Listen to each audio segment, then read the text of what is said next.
The NES is awesome. What's up, guys? Today we're going to be taking a look at probably my favorite part of my game room, the NES collection. I'll be giving you an in-depth look at the collection, including some of my favorite pieces. I'll also talk a bit about how I display my collection, and we'll also chat a bit about why the NES is still awesome to collect for in 2026. Let's get started. Now, to display my NES collection, as well as the rest of my video game collection, I'm actually using Billy bookcases from IKEA. Originally, I had Oscar Media shelves, and those were great, don't get me wrong. But with the Billies, the extra depth kind of lets you get creative with how you display things, and it just gives you a lot more room overall. I wouldn't be an NES collection without a cart wall, and the left side of my NES collection is just that. There are a little over 600 carts here, and they won't all quite fit on the shelf, so I also stacked some games here down the side, and with these little side stacks I tried to highlight some of the more rare and cool games of the collection. Now, I do have a complete licensed US retail NES set, minus stadium events of course. So down the middle here is where I keep a lot of my accessories, as well as certain pieces of my collection that I want to showcase. For example, I have not one, but two NES test carts. Picked both of these up at a convention, was super excited to get them. We also have a Power Glove back there, one of the most infamous accessories on the NES.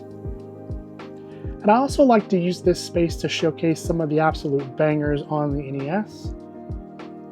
Before you freak out too much, that Stadium Events is not NTSC, that is a PAL Stadium Events. As you can see here, it is PAL, not NTSC.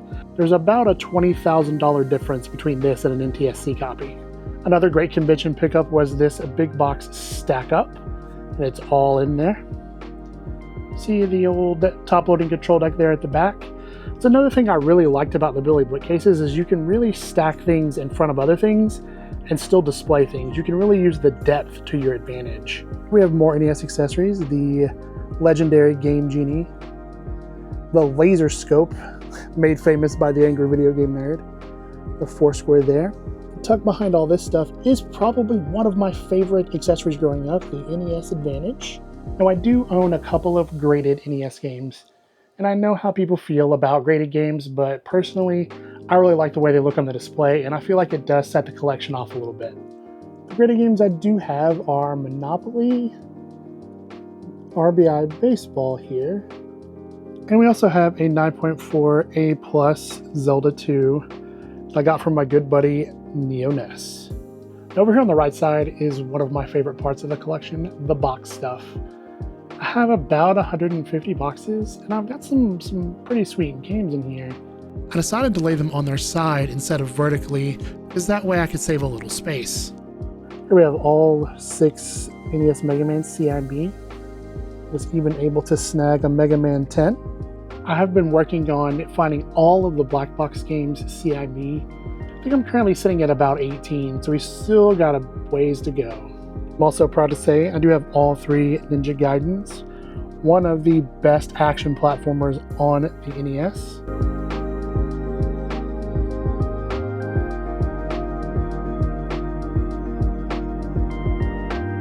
And before you ask, yes, I do have the original Zelda games. They're just on a different shelf. And then down here on the bottom, we have our challenge set and control deck, just simply because they just wouldn't fit on the top of my shelves. Now, up across the top here is where I keep a lot of my boxed NES console sets, as well as some other accessories. For example, we have the Miracle Piano teaching system up here. If you ever want to learn how to play the piano and you have an NES, this is definitely where you want to be. I also have a zapper there. As well as up at the very top here, we have the good old U-Force. There's a lot of terrible accessories on the NES, and that is one of them. Now, if you're wondering about these little statues, these are actually standees. They're made by a lady called the Pixelized Princess, and I will leave a link to her Instagram in the description below. These are awesome. I have way too many of these.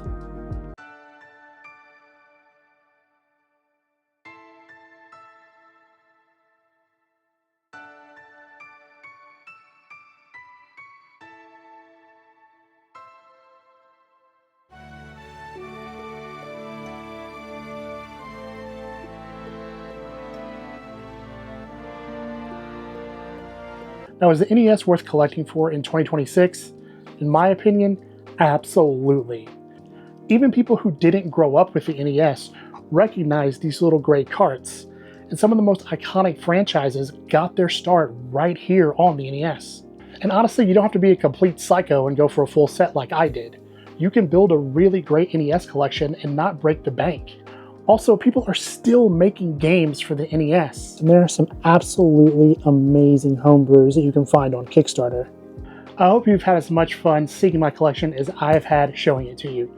If you have any questions about my collection or if there's something you want to see more of, let me know in the comments. And remember, it doesn't matter if your collection is 10 games or 10,000 games.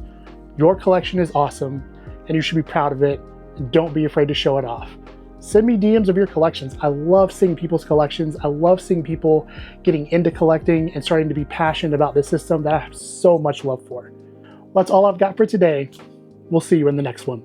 Well, bye.